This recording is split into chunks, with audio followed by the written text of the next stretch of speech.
A woman 8 months pregnant stood in the chilling evening air, her tears tracing paths on her cold cheeks. Through the magnificent wrought-iron gates of the Crestwood estate, she could see the glittering chandeliers and hear the faint sound of laughter. Her husband, Gaius Horton, was inside, hosting the party of the season with his beautiful new socialite girlfriend on his arm. To the uniformed security guard, she was a nuisance. To the arriving guests in their luxury cars, she was a pathetic spectacle. But they had no idea who she really was, or the seismic secret she carried. Because in less than an hour, this crying, heartbroken woman would hold the deed to their host's $80 million world, and every single guest would be standing on her property. The cold was the first thing Brooklyn Reyes felt. It seeped through her thin cardigan, a stark contrast to the warmth radiating from the magnificent limestone mansion beyond the gates. The Crestwood estate wasn't just a house, it was a landmark, a sprawling testament to old money and new power, perched atop the highest hill overlooking the city. Tonight it was a beacon of light and laughter, every window ablaze, casting a golden glow that felt like a personal insult. Brooklyn's hand rested protectively on the prominent swell of her belly, a subconscious gesture of comfort. Her baby, their baby, kicked gently oblivious to the fact that its mother was standing outside in the dark like a beggar. A tear escaped hot and swift, sliding down her cheek before the wind chilled it. She wasn't just crying from the cold. She was crying from the sheer, soul-crushing weight of her humiliation. A sleek black Bentley purred to a stop beside her. The window slid down to reveal a woman with diamonds sparkling at her throat, her face a mask of carefully constructed pity. "Oh, my dear," she cooed, her voice dripping with insincere sympathy. "Are you quite all right? You look dreadfully lost." Brooklyn recognized her. Mrs. Harriet Chen, one of her husband Gaius's key investors. A woman who had just 3 months ago complimented Brooklyn on her impeccable taste at a charity luncheon. Tonight her eyes held no recognition, only a dismissive curiosity for the melodrama unfolding at the gate. "I'm fine, thank you," Brooklyn mumbled, turning her face away, hoping the shadows would swallow her. The security guard, a large man named Frank, whom she had once known by name and shared coffee with, stepped forward. "Ma'am, I've told you. Mr. Horton's instructions were clear. You are not to be on the premises." His voice was flat, devoid of the friendly warmth he once had. He was just following orders. Gaius's orders. The words echoed in her mind, sharp and cruel as they had been 2 days ago. "It's over, Brooklyn. I'm filing for divorce. Genevieve is the future of this family, and I will not have you making a scene." As if on cue, a silver Aston Martin, Gaius's latest toy, roared up the winding driveway. He was in the driver's seat, looking impossibly handsome in his custom tuxedo. Beside him, radiant and glowing, was Genevieve Laurent. Her laughter, light and musical, carried on the wind and felt like a physical blow to Brooklyn's chest. Genevieve, the daughter of a French shipping magnate with a pedigree as flawless as her skin. She was everything Brooklyn wasn't. She was from his world. Gaius didn't even glance in Brooklyn's direction as he swiped his keycard. The ornate iron gates adorned with the Horton family crest began to swing silently inward. But Genevieve saw her. Her perfect, ruby-red lips curved into a small, triumphant smirk. It was a look of pure victory, a silent declaration that she had won. She had taken Brooklyn's husband, her home, her life. Brooklyn's breath hitched. That look more than anything broke through her grief and ignited a spark of cold fury. She had given Gaius 5 years of her life. She had supported him when his tech venture was just a dream, sketched on a napkin. She had managed his home, hosted his dinners, and charmed his business partners. She was carrying his son. And for all of it, her reward was to be discarded and left crying outside the gates while her replacement lived the life she had helped build. As the Aston Martin disappeared up the drive, another car, a simple black town car, pulled up behind Mrs. Chen's Bentley. The back window lowered, and a man with a kind, weary face leaned out. He was holding a crisp, cream-colored envelope. "Brooklyn Reyes?" he asked, his voice gentle. Brooklyn blinked, wiping her eyes. "Yes. My name is Robert Peterson. I'm an attorney. This is for you." He passed the envelope to her. It was heavy, made of expensive cardstock. Her name was written on the front in elegant calligraphy. Confused, she took it. I don't understand." "Just open it," he said softly. "And I would advise you to attend. It's a matter of some importance." With that, his window slid up, and the town car drove away, not towards the mansion, but back down the hill. Brooklyn's trembling fingers fumbled with the seal. Insealed was a single thick card. It wasn't a letter or a legal document. It was an invitation. "You are cordially invited to the reading of the last will and testament of Mr. Alistair Beaumont. Tonight at 9 o'clock, the Grand Library, Crestwood Estate." Brooklyn stared at the name. Mr. Beaumont, the quiet, elderly man from the city library.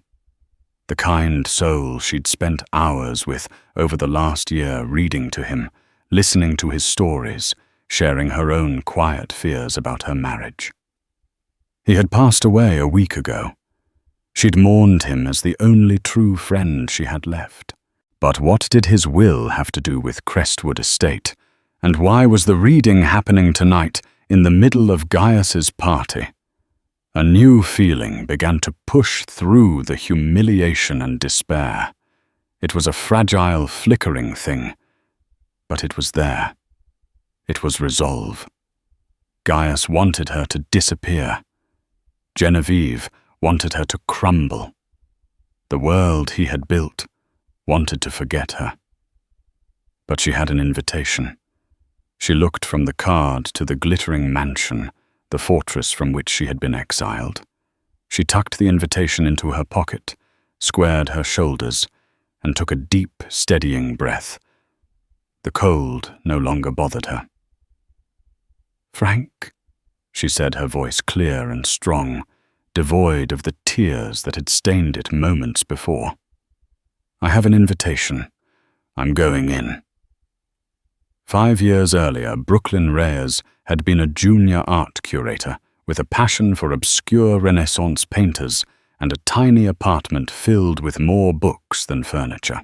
Gaius Horton had walked into the gallery she was working at, not to look at the art, but to scout the building for a potential acquisition. He was a force of nature, charming, ambitious, with a smile that could disarm armies and a vision that seemed limitless. He didn't see the art on the walls. He saw her.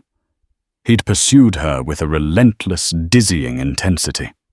He sent bouquets of rare black irises to her gallery, flew her to Florence for a weekend on a whim to see a Caravaggio, and listened with rapt attention as she spoke about her dreams. He told her she was a classic, a timeless masterpiece in a world of fleeting trends. For a girl who had always felt a little ordinary, his words were a potent elixir. Her friends were wary. "He's from a different universe, Brooklyn." Her best friend, Sarah, had warned over coffee. "These men, they collect beautiful things. Make sure you know if you're part of the collection or his partner." Brooklyn had dismissed it as jealousy. She was in love. Gaius's world was intoxicating. He was building a tech empire, Horton Innovations. and he told her she was his anchor, his muse. Their wedding was a lavish affair, a feature in society magazines. She moved into the historic Horton family home, a beautiful brownstone in the city, and began the slow, difficult process of navigating his life. The first cracks appeared subtly. His mother, Beatrice Horton, was a woman carved from ice who viewed Brooklyn not as a daughter-in-law, but as a temporary custodian of the family name. "My son needs a wife who can command a boardroom, not just arrange flowers, dear," she once remarked coolly, watching Brooklyn set the table for a dinner party. Beatrice made it clear that Brooklyn, with her middle-class background and arts degree, was a liability, a starter wife, until Gaius found someone more suitable. Gaius at first defended her. "Don't listen to her, darling. She's from another era." But as his company grew, so did his absences. Business trips became longer late nights at the office, more frequent. The intimate dinners for two were replaced by large, impersonal corporate events, where Brooklyn felt like an accessory pinned to his arm. He would praise her in public, "My beautiful, brilliant wife." But in private, the silence between them grew vast and cold. The move to Crestwood Estate had been Gaius's idea. He'd bought the legendary property 6 months ago, declaring it a symbol of their arrival. "This isn't just a house, Brooklyn," he'd said, standing on the grand terrace overlooking the city. "It's a statement. This is our dynasty." But it never felt like hers. It was a museum of a life she was supposed to be living. The staff reported to a house manager Gaius hired. The decorators consulted him.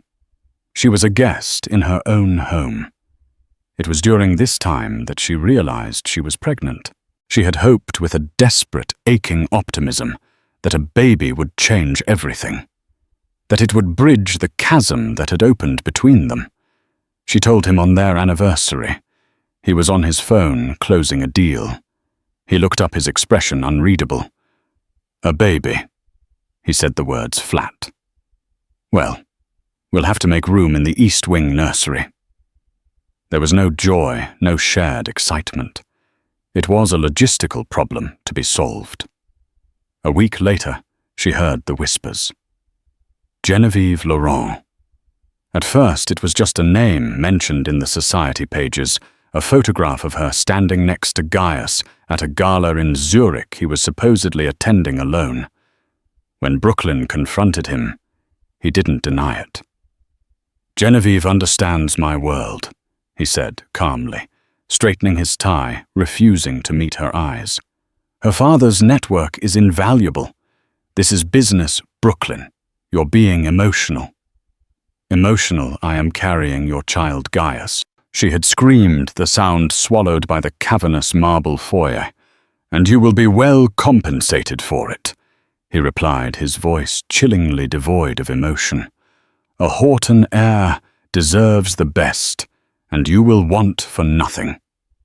But my life, my public life, that requires a partner of a certain caliber. Try to understand." The gilded cage had slammed shut. She was to be the mother of his heir, kept comfortable and hidden away, while he built a new life with another woman. The humiliation was a slow poison. He began hosting parties at Crestwood without her introducing Genevieve as his close associate. The staff, loyal to the man who signed their checks, began to treat Brooklyn with a polite but firm distance. She was the mistress of the house in name only. Her domain shrank to her bedroom suite, and the gardens she wandered alone. That was where she had been sitting on a cold stone bench in the rose garden when the final blow had come 2 days ago. Gaius and Genevieve had walked out onto the terrace, champagne in hand. They hadn't seen her.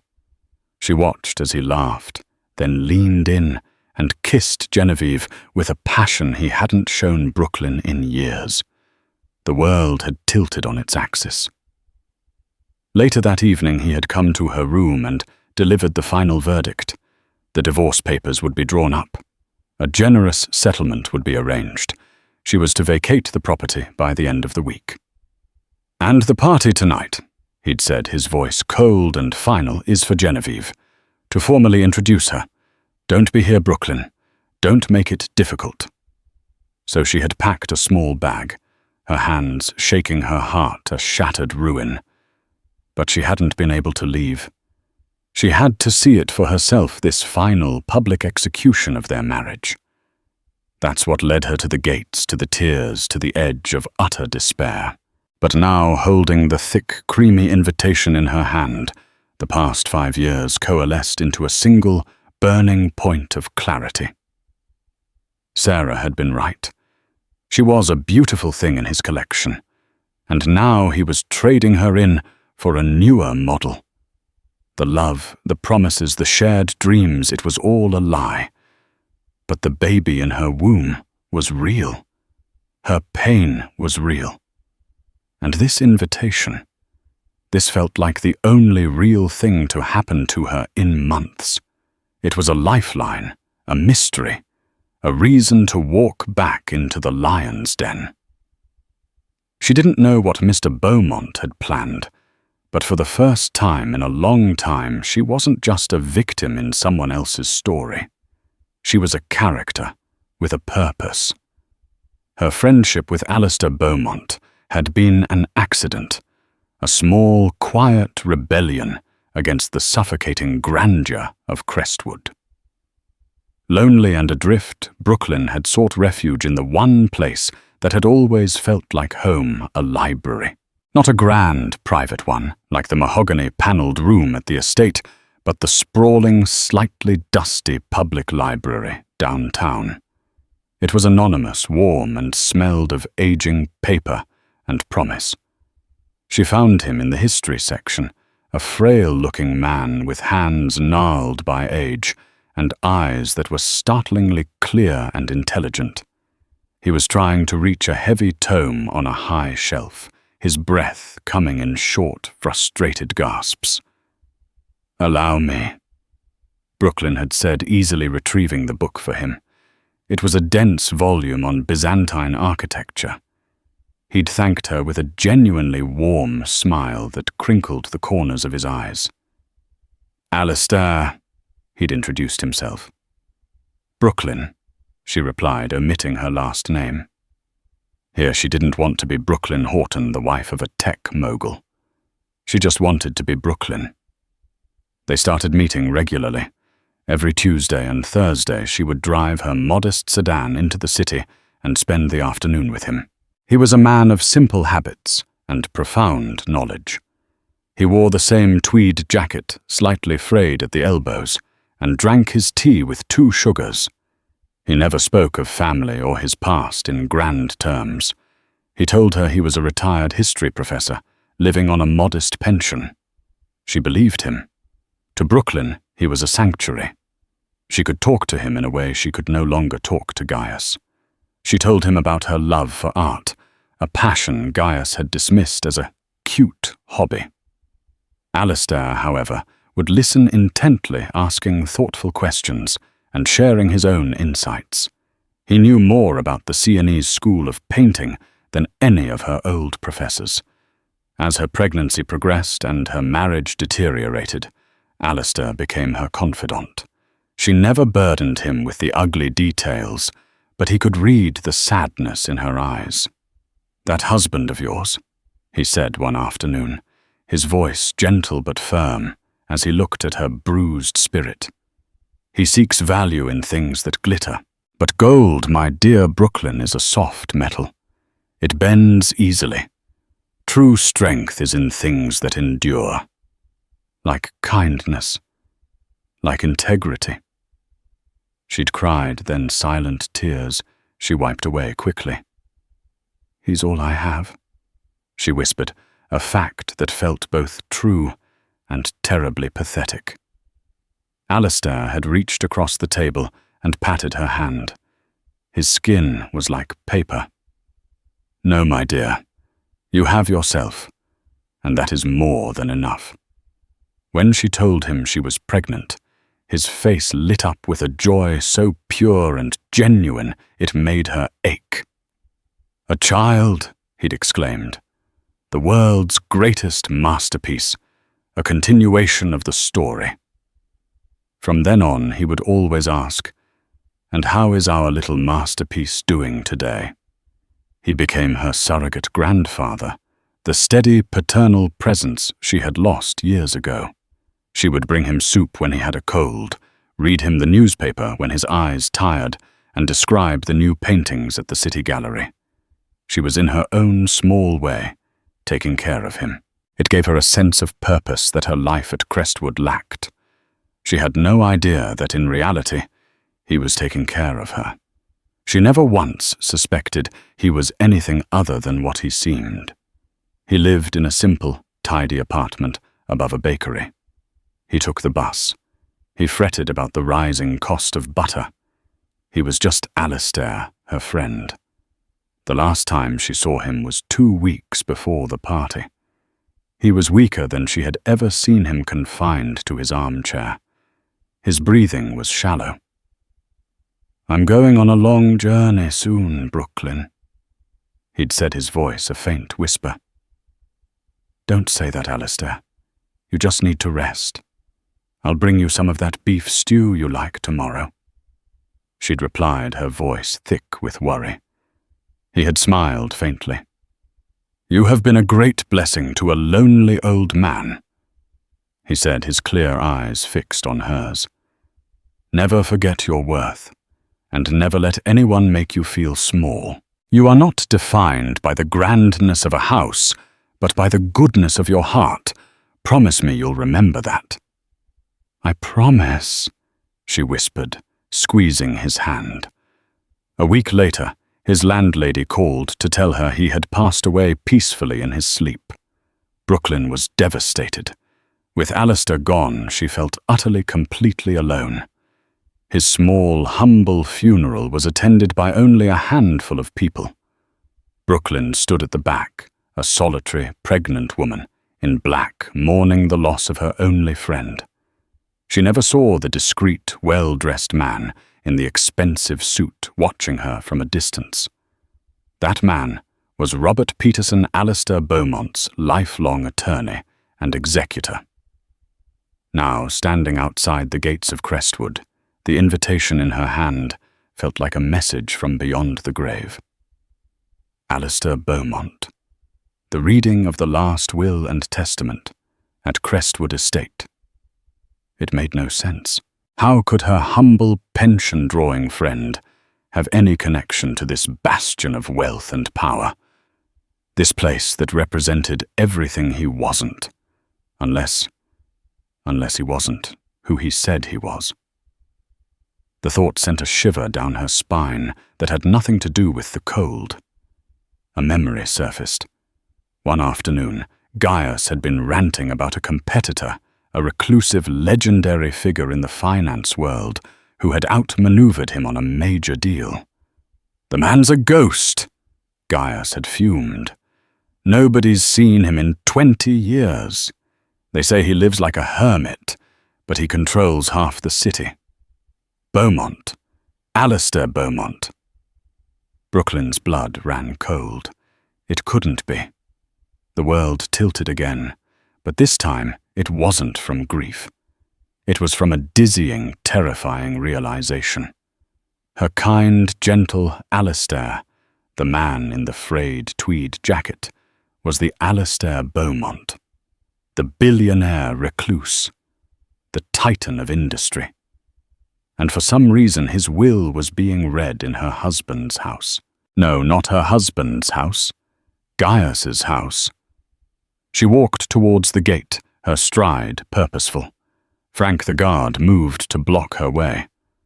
"Ma'am, please, don't make me call for assistance." Brooklyn looked him straight in the eye. She didn't raise her voice. She simply held out the invitation. "I believe this grants me admission, Frank.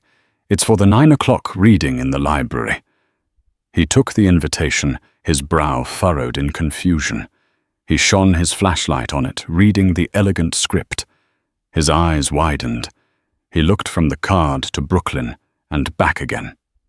The name Alistair Beaumont carried a weight that even a security guard at a place like Crestwood understood.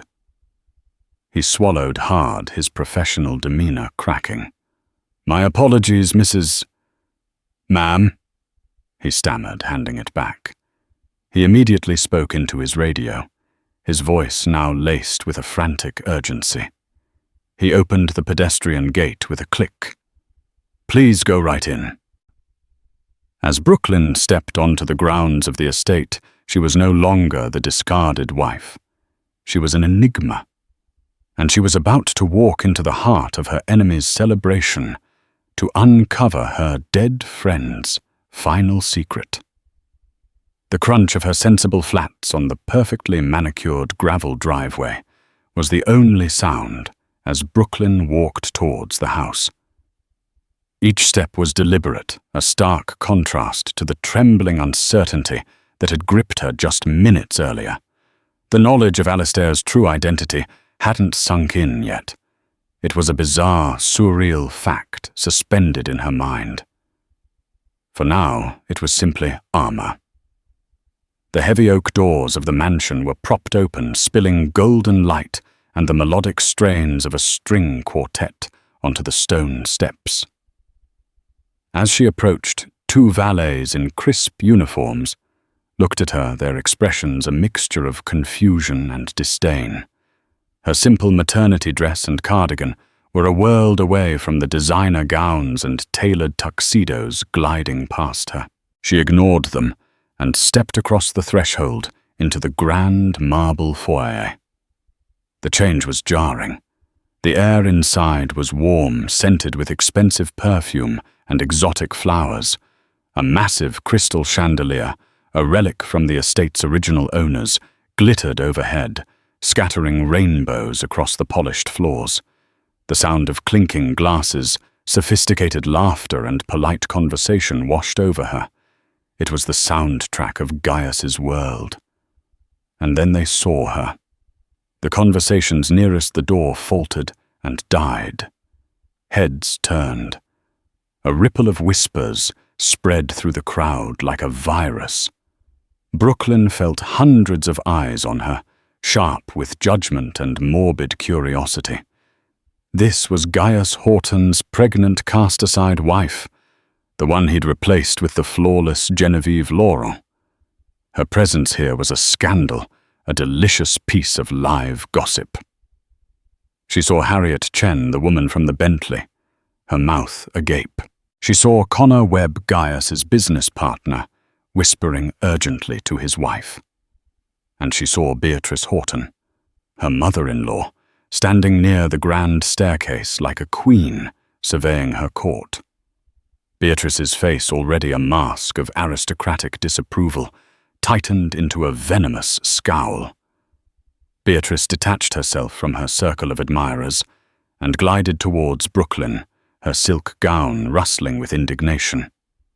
"Brooklyn," she said, her voice low and dangerous. "What is the meaning of this? You were told explicitly not to come. How dare you create such a scene?" "I have an invitation, Beatrice," Brooklyn said calmly, her voice steady despite the frantic pounding of her heart. "Don't be absurd," Beatrice hissed. "Gaius would never. It's not from Gaius." Before Beatrice could retort, the two main actors in this drama made their entrance. Gaius and Genevieve descended the grand staircase, a triumphant couple basking in the adulation of their guests. Gaius was holding a microphone, about to make a toast. He beamed at the crowd, the perfect host. Genevieve was clinging to his arm, her diamond necklace flashing under the chandelier, her smile radiant. Then Gaius saw her. His smile vanished, replaced by a flash of pure fury. The blood drained from his face, then returned in a dark, angry flush. He handed the microphone to a stunned aide and strode towards her. Genevieve trailing in his wake, her expression one of utter disbelief and annoyance. The entire party fell silent. The string quartet, sensing the shift in mood, tapered off into a discordant squeak. Every eye in the room was fixed on the confrontation. "What in God's name are you doing here?" Gaia seethed, grabbing her arm and pulling her into a small alcove partially hidden by a large potted palm. His grip was painfully tight. "Let go of me, Gaius," Brooklyn said, her voice trembling slightly but firm. "I told you to stay away. Are you trying to ruin me?" "To ruin this evening?" His voice was a venomous whisper. Genevieve stepped forward, her eyes blazing. "You have no right to be here," she said, her French accent sharpening the edges of her words. "This is a private party. You are trespassing." "Actually," Brooklyn said, pulling her arm free from Gaius's grasp, "I have every right. I was invited." "Invited by who?" Gaius scoffed. "The ghost of Christmas past. No one here wants you." "I was invited by a Mr. Alistair Beaumont, or rather by his attorney," Brooklyn said, watching their faces carefully. The name hit them like a physical blow. Gaius froze, his anger momentarily replaced by confusion. "Beaumont? What are you talking about? He's dead?" "I'm aware," Brooklyn replied. "His will is being read, tonight at 9 o'clock, in the library." Gaius stared at her, his mind clearly racing. Alistair Beaumont was a legend, a phantom who had haunted his business dealings for years. He knew Beaumont had owned vast strategic properties and holdings, some of which Gaius had been trying unsuccessfully to acquire. But what connection could he possibly have to Brooklyn? "This is insane," Gaius stammered. "A prank? You're making this up to cause a scene." "Am I?" Brooklyn asked, a newfound strength rising within her. The fear was gone, replaced by a cold, righteous anger. "Why would Alistair Beaumont's final will and testament be read in your house, Gaius?" Genevieve, ever the pragmatist, sneered. "Perhaps the old man was senile. Perhaps he was a distant relative of the previous owners. It means nothing. You are using this as a pathetic excuse to humiliate Gaius. The security will remove you." "No," Gaius said suddenly. His eyes narrowed in calculation. A different kind of energy now emanated from him, not just anger, but avarice, greed. "No, wait." He turned to Brooklyn, his tone shifting from rage to a false conspiratorial gentleness. "Brooklyn, what was your relationship with Mr. Beaumont?" The question hung in the air. He was already seeing an angle away to profit from this bizarre situation. If his estranged wife had somehow found favor with the dead billionaire, perhaps there was something in it for him. A piece of the estate, a company away to finally get his hands on the assets Beaumont had kept out of his reach. "He was my friend," Brooklyn said, simply the word feeling both powerful and inadequate. A clock on the mantelpiece began to chime. It was 9 o'clock. Just then the quiet man from the town car, Robert Peterson, appeared at the entrance to the Grand Library. He was impeccably dressed in a dark conservative suit, carrying a leather briefcase. He surveyed the silent, gawking crowd with an air of complete authority. "My apologies for the interruption," he announced, his voice carrying easily through the silent hall. "The reading of the last will and testament of Alistair Beaumont is about to commence.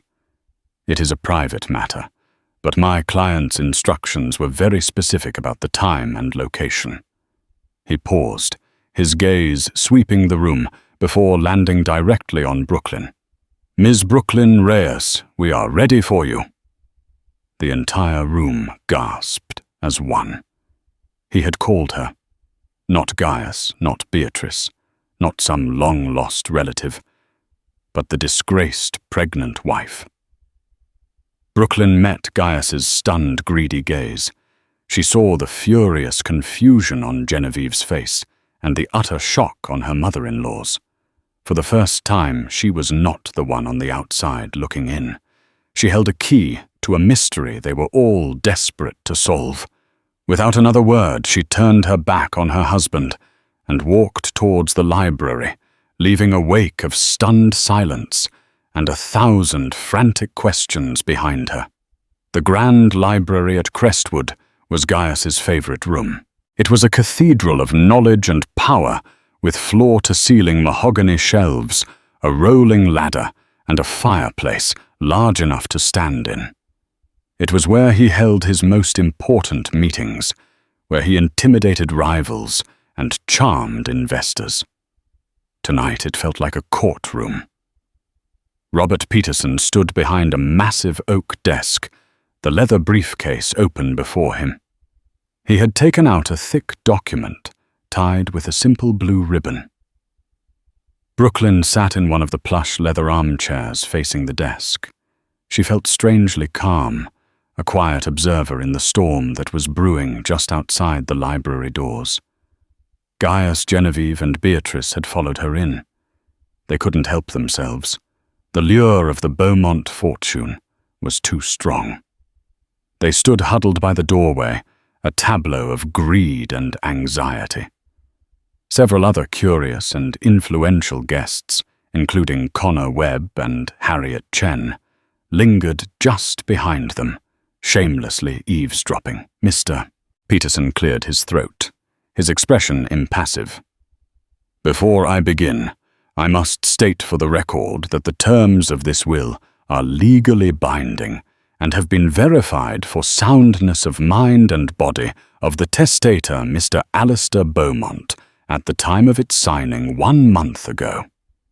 He untied the ribbon and flattened the document. I will dispense with the usual legal preamble and proceed to the primary bequests, as per my client's instructions, for a swift and clear execution. He adjusted his glasses and began to read.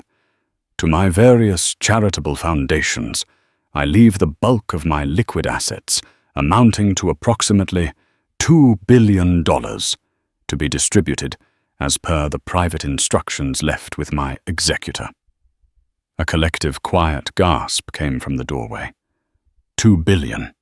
The number was so vast it was almost comical. Gaius's face was a tight mask of calculation. To my loyal staff, including my housekeeper, my driver, and my personal nurse. Peterson continued. I bequeath the sums listed in Appendix A, ensuring their comfortable retirement. He paused. To my attorney and executor, Robert Peterson, I bequeath my collection of antique maps and a discretionary fund for his services. Peterson looked up his gaze, sweeping over Gaius, Genevieve, and Beatrice, before settling back on the page. Now we come to the matter of my remaining personal property and primary real estate holdings. The air in the room grew thick with tension. This was it. Gaius leaned forward slightly, his entire body rigid with anticipation. He had spent years trying to figure out Beaumont's real estate portfolio. My brownstone in the city, Peterson read, along with its contents, and my summer home in the Hamptons I bequeath to the city's Historical Preservation Society to be maintained as museums. Gaius's face fell. He'd had his eye on the brownstone for years. My controlling shares in Beaumont Industries, valued at approximately $400 million.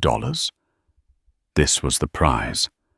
Beaumont Industries held patents and technologies that could supercharge Horton innovations into the global stratosphere. Gaius held his breath. I bequeath to an educational trust for the advancement of young people from underprivileged backgrounds in the fields of science and the arts. A low groan escaped from Connor Webb in the doorway. Gaius looked like he'd been punched in the gut. All that power, all that potential given away to charity and education. It was in his mind an unforgivable waste. And finally, Peterson said, his voice lowering slightly, creating a dramatic hush. "We come to my primary residence. This property. The Crestwood estate." Brooklyn's head shot up. This property, Alistair lived in a tiny apartment above a bakery. What was Peterson talking about? Gaius scoffed out loud. "That's impossible. I own Crestwood Estate. I have the deed, the title. I bought it 6 months ago from the Sterling Corporation."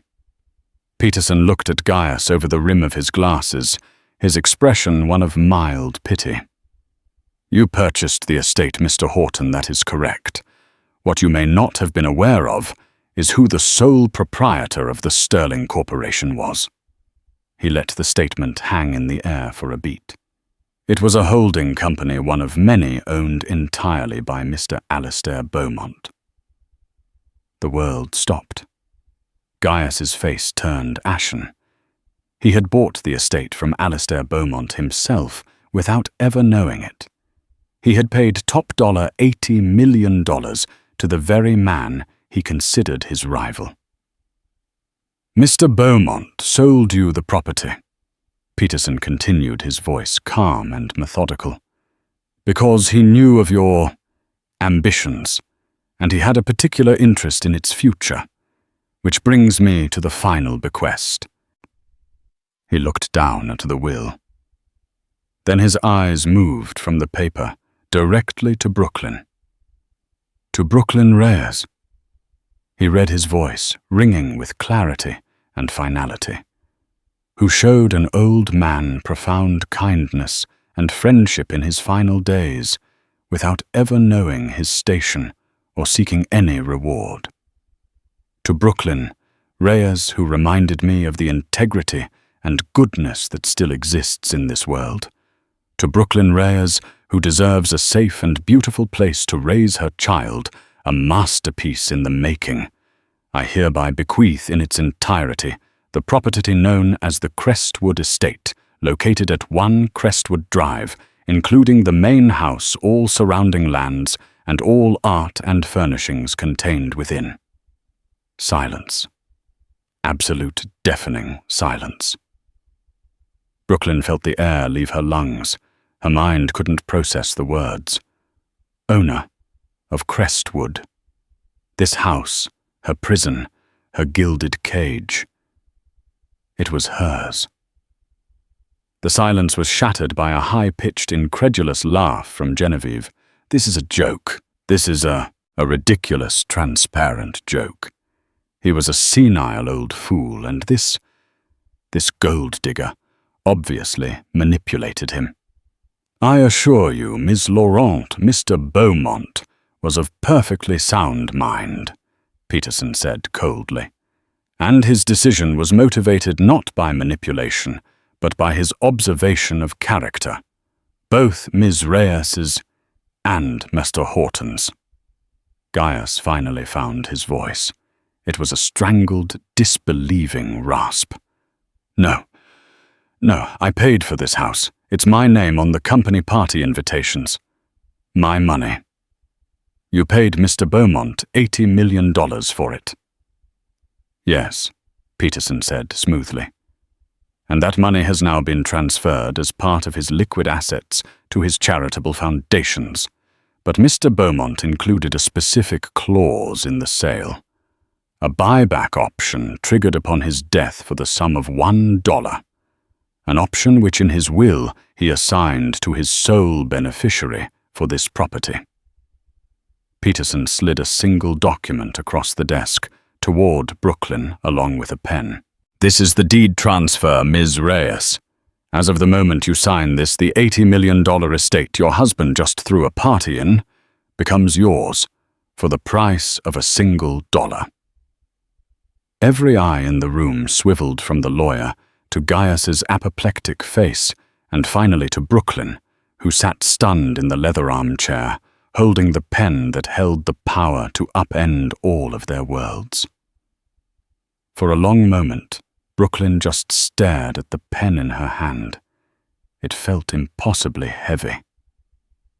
Outside the library, The party guests, who had by now pieced together the magnitude of the drama, were crowded into the foyer, a silent, staring mob.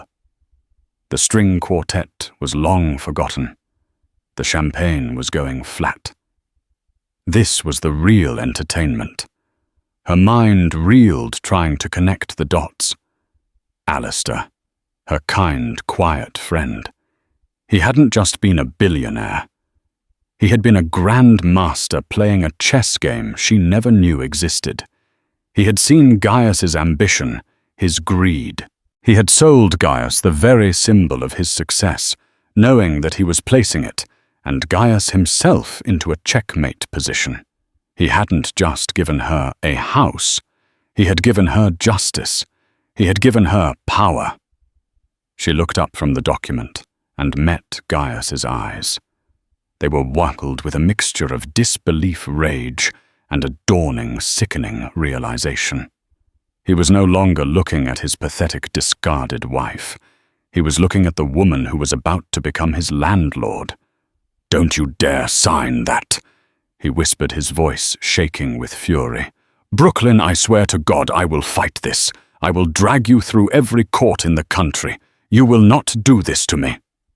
Genevieve stepped forward, her beautiful face twisted into an ugly sneer. "He's right. You will be buried in legal fees. We have the best lawyers money can buy. You have nothing." Brooklyn looked at Genevieve, then at Gaius. She thought of the cold night outside the gates. She thought of Genevieve's triumphant smirk. She thought of Gaius's chilling words. "You will be well compensated for it." And she thought of Alistair's promise. "Never let anyone make you feel small." A strength she never knew she possessed surged through her. It was as if Alistair himself was standing beside her, whispering encouragement. She picked up the pen. The scratch of the nib on the thick paper was the loudest sound in the mansion. She signed her name, Brooklyn Reyes, in clear, firm script. Not Brooklyn Horton. Reyes. Her name. She pushed the document back across the desk to Robert Peterson, who gave her a whole, almost imperceptible nod of approval. "It's done," the lawyer announced, his voice projecting to the crowd in the doorway. "The Crestwood estate is now the sole and legal property of Miss Brooklyn Reyes." A collective gasp, louder this time, rippled through the onlookers.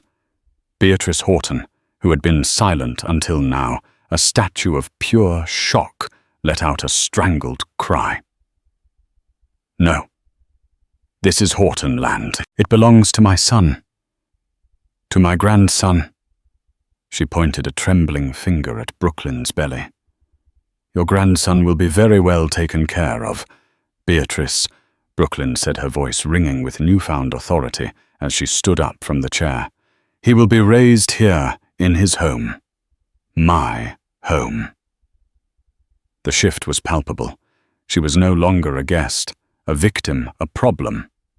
She was the owner, the matriarch, the queen of the castle.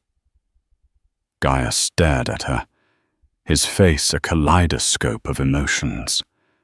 For a fleeting second, his rage was replaced by a look of utter bafflement, as if he was seeing her for the first time. The quiet, compliant woman he had married was gone. In her place stood someone he didn't recognize, someone formidable. His mind, ever the opportunist, was already shifting gears. "Brooklyn, darling." He began, his voice taking on a sickeningly sweet, placating tone. "Let's not be hasty. We can talk about this. We're still married. What's yours is mine.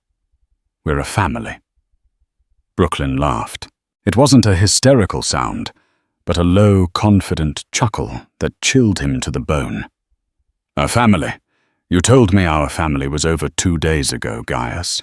You told me Genevieve was the future. And as for us being married, Mr. Peterson, I believe my husband already has divorce papers drawn up. I'll be signing those as soon as my lawyer reviews them. I won't be contesting it." Genevieve's face turned white. "You can't just throw us out," she shrieked. "We live here." "You did," Brooklyn corrected her gently. "But now you don't. This is my property, and frankly, this party is over."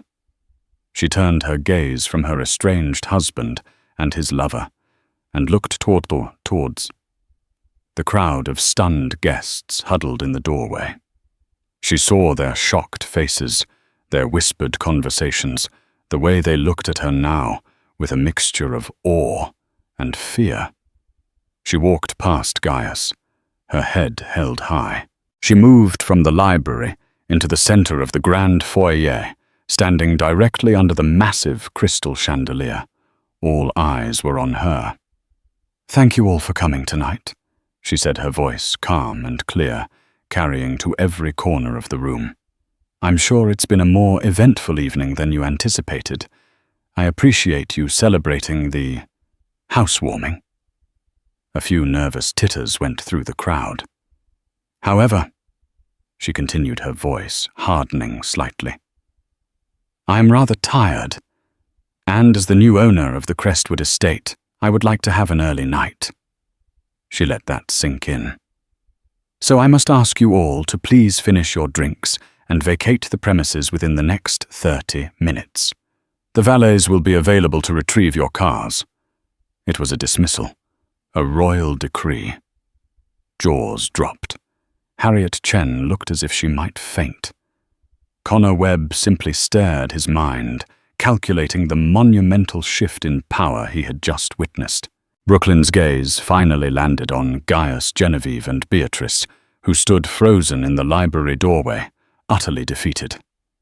"That," she said, her voice dropping, so only they could hear it, "includes the three of you. I want you off my property. Now!" The exodus was a sight to behold. What had been a glittering gala of the city's elite just an hour before now resembled a hurried, undignified retreat. Guests who had once looked at Brooklyn with pity or contempt now avoided her gaze, whispering amongst themselves as they scurried towards the door. They grabbed their coats, not waiting for the staff, and fled into the night, desperate to escape the scene of the Horton dynasty's spectacular collapse. The staff themselves were in a state of bewildered paralysis, unsure of who to take orders from. The caterers began to quietly pack away the untouched canapes. The string quartet packed their instruments with solemn faces. The entire elaborate stage set for Gaius's triumph was being dismantled around him. He, Genevieve, and Beatrice were the last to move. They stood as if rooted to the spot, watching their world dissolve. Beatrice was the first to break. A low, guttural sortum escaped her lips. "Everything," she whispered, looking around the grand foyer. "My son's legacy. Gone." She shot Brooklyn a look of pure, undiluted hatred before turning and stalking out of the mansion without another word, a queen abandoning her conquered kingdom. Genevieve, for her part, was a study in panicked fury.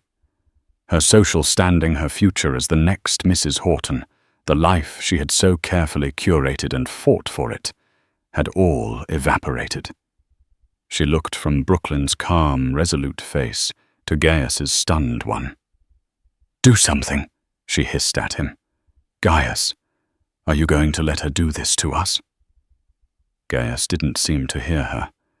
He was still staring at Brooklyn, his mind finally catching up to the reality of his situation. He had lost the house. He had lost the potential Beaumont deal. He had lost control. His public humiliation was absolute and complete. "Brooklyn," he said, his voice raspy. "Please, think about the baby. Our son.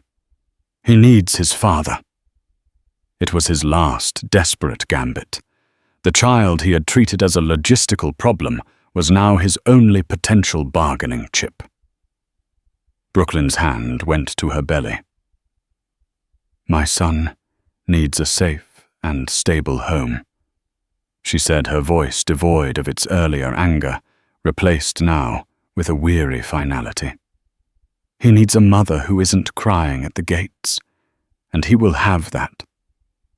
Here. I will never keep him from you, Gaius. You can be his father. But you will not be my husband, and you will not live in my house. The distinction was clear. He could have a relationship with his child, but he would have no claim on her or her life. Genevieve saw the finality in Brooklyn's eyes. She saw the defeat in Gaius's. With a choked sob of pure frustration, she turned on her heel, her designer gown flowing behind her, and fled the mansion, leaving Gaius standing alone in the cavernous foyer. He and Brooklyn stood in silence for a long moment amidst the half-dismantled party. The wreckage of their marriage lay between them. I underestimated you. He finally said the words, barely audible. It was the truest thing he had said all night.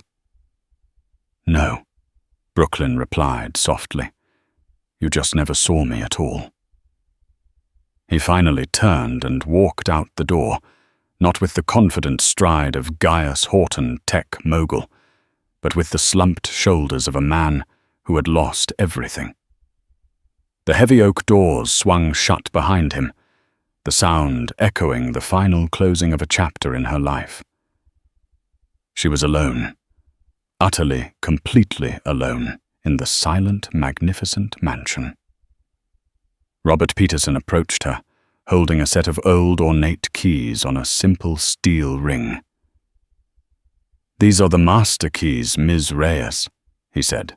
Alistair wanted you to have them. There is also a portfolio and a letter from him for you in the study. He has left you more than just the house. He has ensured you have the means to maintain it and live comfortably for the rest of your life. You and your son are secure. Brooklyn took the keys, their weight solid and real in her hand. Thank you, she whispered, her voice thick with emotion. Thank you for everything. I am merely the messenger, he said with a kind smile. Alistair was the architect. He would be very proud of you tonight. Good evening, Ms. Reyes. With a nod, the lawyer left his job complete. Brooklyn walked through the silent rooms, her footsteps echoing on the marble. She ran her hand along the polished wood of the grand staircase, looked up at the glittering chandelier, and touched the velvet curtains. This wasn't a cage anymore. It was a fortress. It was a sanctuary. It was home. She made her way up the stairs past the master suite she had once shared with Gaius and out onto the grand balcony overlooking the city. The chilly night air felt clean, fresh. The lights of the city spread out below her like a carpet of scattered jewels. It was the same view Gaius had shown her 6 months ago, declaring it the seat of their dynasty. But it was his dynasty that had crumbled tonight. A new one was just beginning. She placed both hands on her belly, feeling the gentle, rhythmic kick of the new life within her. A masterpiece in the making, Alistair had called him. Tears welled in her eyes, but for the first time in a long time, they were not tears of sorrow or humiliation. They were tears of gratitude, of relief, of a profound and staggering hope. She had walked through the fire and emerged not burned but forged anew. The world had tried to break her, but a kind old man in a library had given her the tools to rebuild it better and stronger than before. Looking out at the dawn that would soon break over the horizon, Brooklyn Reyes, the owner of the Crestwood estate, smiled. Her new life was just beginning. Brooklyn's story is a powerful reminder that our lowest moments can be the foundation for our greatest triumphs. It's a testament to the fact that true wealth isn't measured in dollars or square footage, but in kindness, integrity, and the quiet strength it takes to stand up for yourself. She went from a heartbroken wife to a formidable matriarch, not through revenge, but by staying true to her compassionate heart, which was recognized by the one person who mattered. Her journey proves that you can never underestimate the power of a single act of kindness or the resolve of a woman fighting for the future of her child. If you were moved by Brooklyn's incredible transformation from despair to empowerment, please let us know by hitting that like button. Share this story with anyone who needs to be reminded that their worth is not defined by others. And most importantly, subscribe to our channel for more unforgettable stories of justice and resilience. What part of Brooklyn's story resonated with you the most? Leave a comment below. We'd love to hear from you.